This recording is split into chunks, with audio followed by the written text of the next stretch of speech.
माँ जल्दी करो ना, बहुत तेज भूख लगी है। हाँ माँ जल्दी करो ना, पेट में चूहे छलांगे मारे हैं। अरे ला तो रही हूँ, सारा दिन बस माँ की ही जान खाते रहो। अरे माँ परेशान क्यों होती हो? भैया की शादी के बाद भाभी आ जाएगी, फिर तो तुम्हें आराम ही आराम हो जाएगा। अच्छा भाभी क्यों, तू नहीं करेगा शादी?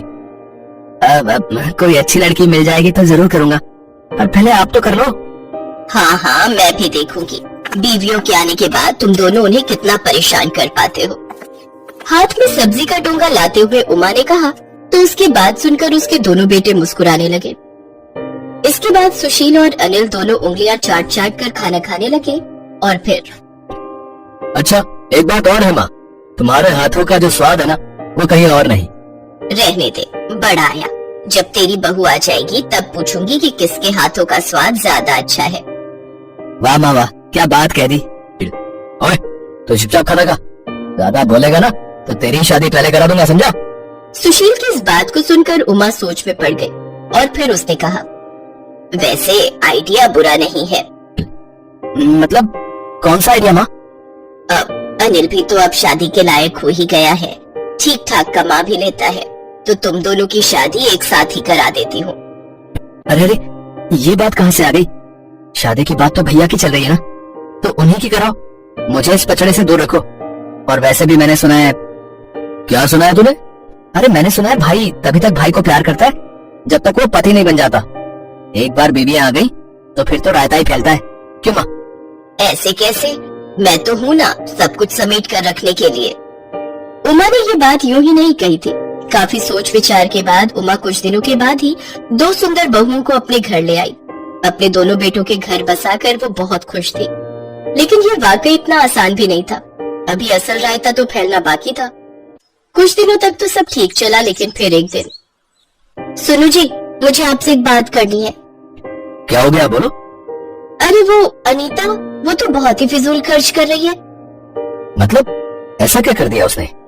जब देखो खाने में पनीर, चाप, मुर्गा, बस यही सब बनाती रहती है। हाँ तो क्या हो गया?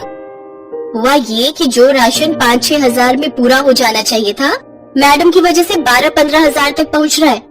ऐसे ही चलता रहा तो हम तो सड़क पर आ जाएंगे। अपनी पत्नी सुनीता की बात सुनकर सुशील भी सोच में पड़ गया। मगर ये कहानी सिर्फ इसी कमरे में नहीं चल रही थी, बल्कि दूसरे कमरे में भी यही हाल था। छोटे भाई अनिल की पत्नी अनीता भी उससे अपनी जेठानी की शिकायत कर रही थी। देखो जी ऐसे नहीं चलेगा, मैं कह देती हूँ। पर हुआ क्या?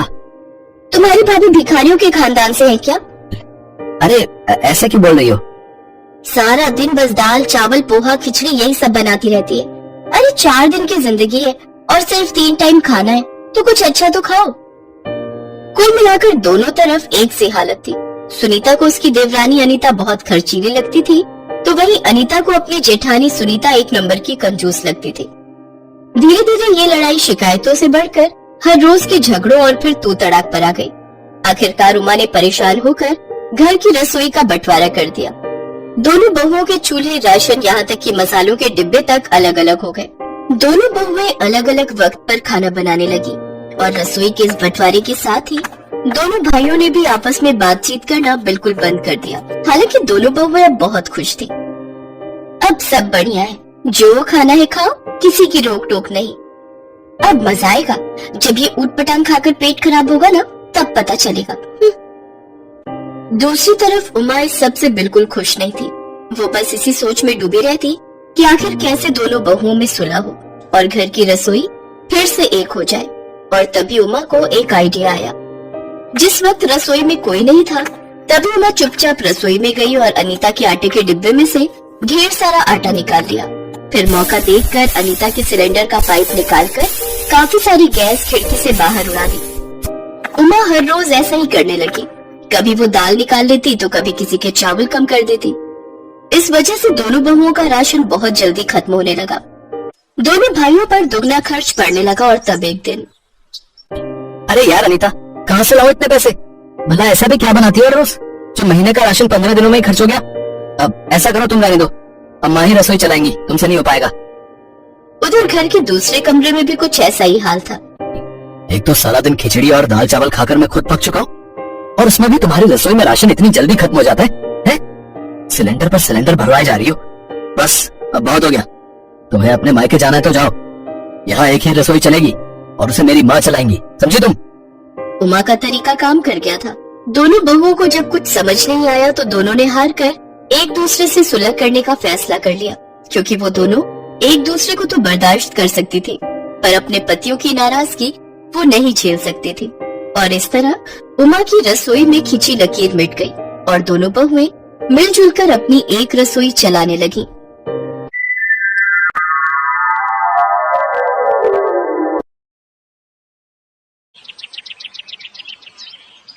मुंबई शहर के नेहरू कॉलेज में पढ़ने वाली बिपाशा और शिखा बेस्ट फ्रेंड थी।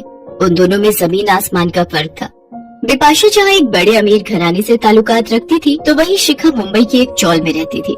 भले ही उनमें अमीरी गरीबी का काफी फर्क हो, लेकिन दोनों में सगी बहनों से भी ज्यादा प्यार था।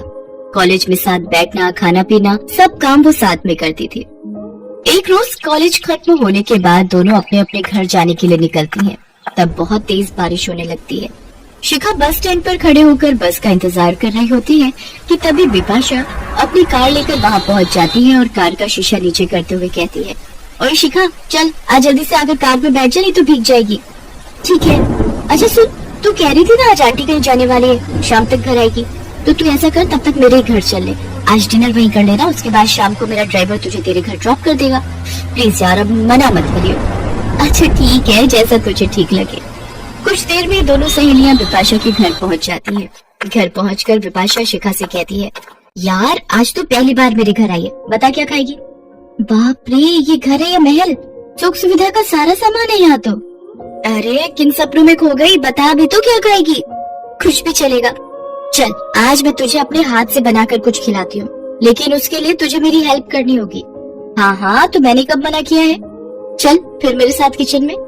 बिपाशा शिखा को अपने किचन में ले जाती है। उसका किचन पूरी तरह मॉड्यूलर होता है, जिसमें एक से एक सुंदर क्रॉकरी का सेट, बर्तन धोने के लिए डिश वॉश मशीन, अलमारी जितना बड़ा फ्रिज, ओवन, टोस्टर होता है। शिखा उसके किचन को देखकर दंग रह जाती है और वो मन ही मन सोचती है, अरे वाह, यहाँ पर तो कितना कुछ है। आज तक जिन चीजों के बारे में सिर्फ सुना था, आज उन्हें अपनी आंखों से देख भी लिया। ओहो, अब तो फिर कहाँ से खो गई यार? कब से पूछ रही हूँ क्या खाएगी क्या खाएगी। जो तुझे बनाना आता है बना दे। मुझे तो मैगी ही बनानी आती है और उसके अलावा कुछ भी नहीं आता। एक काम करती हूँ, हम दोनों के लिए मैगी ही बना देती हूँ। वो ये कही रही होती है कि तभी बिपाशा की माँ रमोला बाजार से आ जाती है। बिपाशा लाडो, शिखा बेटी आज पहली बार हमारे घर में आई है और तू उसे सिर्फ मैगी बनाकर खिलाएगी। एक काम करो, तुम शिखा को अपने रूम में लेकर जाओ। बिरजू काका बाजार से सब्जी लेकर आ गए हैं, मैं अभी उन्हें बोलती हूँ तुम लोगों के लिए कुछ बढ़िया सा बनाने को। नमस्ते आंटी, आप मेरी फिक्र मत कीजिए, मैं कुछ भी खा लूंगी। नमस्ते बेटा, ऐसे कैसे कुछ भी खा लोगी? अरे आज पहली बार तुम हमारे घर आई हो तो बिना डिनर किए तो तुम्हें जाने नहीं दूंगी। चलो अब तुम दोनों रूम में बैठकर बातें करो, मैं नौकरों से कहकर डिनर रेडी करवाती हूँ। कुछ देर बाद रमोला नौकर के हाथ उन दोनों के लिए स्नैक्स में पास्ता, जूस और कबाब भिजवाती है और फिर डिनर में शाही पनीर, फ्राई गोभी, बूंदी रायता, सलाद और मीठे में खीर और गुलाब जामुन परोसती है। इतना लाजवाब खाना शिखा ने आज तक नहीं खाया होता। वो भरपेट डिनर करती है और उसके बाद बिपाशा का ड्राइवर उसे उसके घर ड्रॉप कर देता है, जहाँ शिखा की माँ लता उसका इंतजार कर रही होती है। अरे बेटा आ गई, अच्छा हुआ जो तू बिपाशा के घर चली गई थी। मैं भी बारिश में भीगते भीगते बस अभी घर पहुँची हूँ। जहाँ गई थी वहाँ भंडारा हो रहा था तो वही लेकर आई हूँ। चल अब तू हाथ मुँह धो ले, फिर पूरी छोले खाकर सो जाएंगे।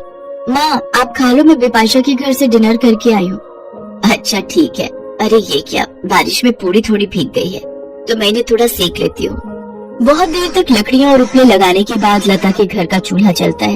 एक कोने में बैठी शिखा ये देखकर मन ही मन सोचती है, कितना फर्क है अमीर और हम गरीब की रसोई में।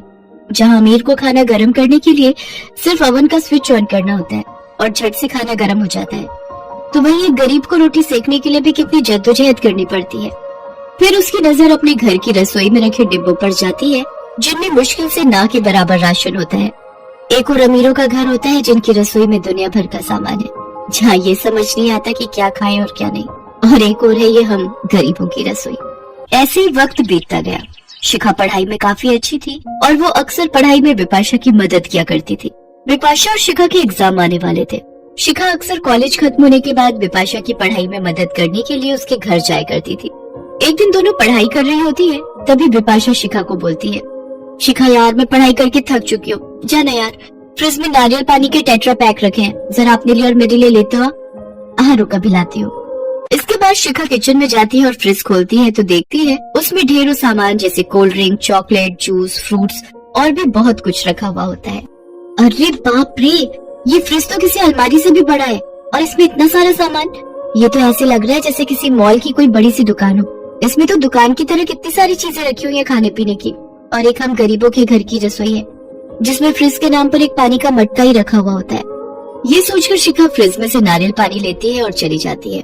फिर शाम को रमोला अपने कुक से कहती है, सुनो बिरजू, आज खाने में चिकन कोरमा, कढ़ाई पनीर, बूंदी रायता, लच्छा पराठा और बटर नान बना देना, और हाँ मीठे में गुलाब जामुन और रसमलाई रख देना।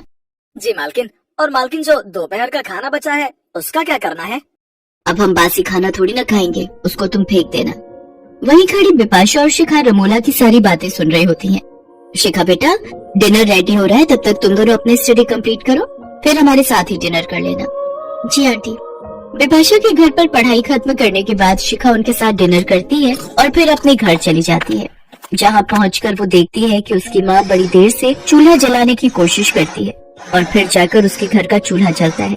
फिर जब उसकी माँ रोटी बनाने लगती है तो देखती है कि आटा सिर्फ आज के दिन के लिए ही होता है। ये देख उसकी माँ लता सोचती है, हे राम, ये तो जरा सा ही आटा है। ऐसा करती हूँ, शिखा के लिए रोटी बना देती हूँ और मैं अपने हिस्से का आटा उसके कल के खाने के लिए रख देती हूँ। अपनी माँ की बातें सुनकर शिखा की आंखों में आंसू आ जाते हैं। तभी लता की नजर शिखा पर जाती है। शिखा बेटा आ गई तो तेरे लिए खाना लगा दूं क्या? नहीं माँ, मुझे भूख नहीं है, आप खा लो। हाँ बेटा, बिपाशा के घर कुछ खाकर आ गई होगी तो इसलिए तुझे भूख नहीं है। वैसे भी तुझे तरह तरह के लजीज खाने की आदत लग गई है, तो अब इस गरीब की रसोई का खाना कहाँ से पसंद आएगा? ऐसी कोई बात नहीं है माँ, आप देखना एक दिन मैं आपको बहुत सारी खुशियाँ दूंगी। माँ, मैं इस अमीर और गरीब की रसोई का फर्क जरूर मिटा दूंगी। अरे क्या हो गया तुझे?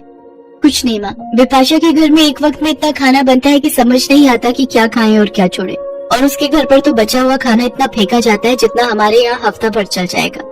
बेटा, ऊपर वाले ने सबके नसीब में एक जैसा सुख नहीं लिखा।